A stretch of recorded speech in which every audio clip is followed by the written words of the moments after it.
Hello everybody, today I'll be looking at unit analysis, a series where you look at Fire Emblem units in a presentation, see how good they are objectively.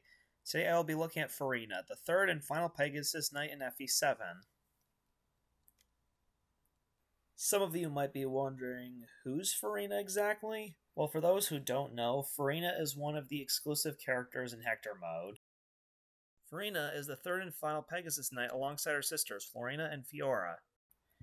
Farina is also the most expensive unit in the series, costing a whopping 20,000 gold in order to recruit. With that being said, is Farina worth it? See what I did there? No? Well, anyways. Farina does join with pretty decent base stats for her level. In fact, her base level is so good, she can be promoted at base level if you want. Her growth rates are pretty good too. She has an unusually high 75% HP and 50% strength, which by GBA standards for a Pegasus Knight is very high. She is also a great candidate for the Aphis drops too. A good way to train her up is by sending her against the monks in her joining chapter. Farina can just kick their ass at base level as they are so stupendously weak and they barely do any damage. Combine that with a pure water and they can't do shit to her.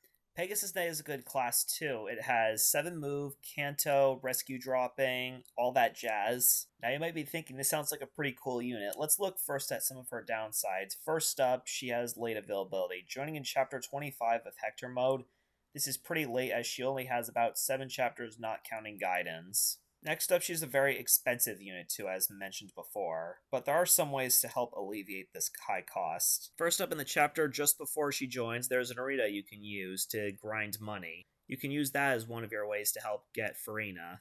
What, that sounds too boring for you? Just sell Dart's Ocean Seal. It's not like he's worth much anyways. Farina also has low con. This means she'll be slowed down by most weapons at base level besides the Slim Lance. Farina will eventually negate this problem when she gets a few speed level ups and a promotion too. This will help augment her speed issues. Overall, Farina is a solid unit once given investment and has potential to become possibly your best flyer in the late game.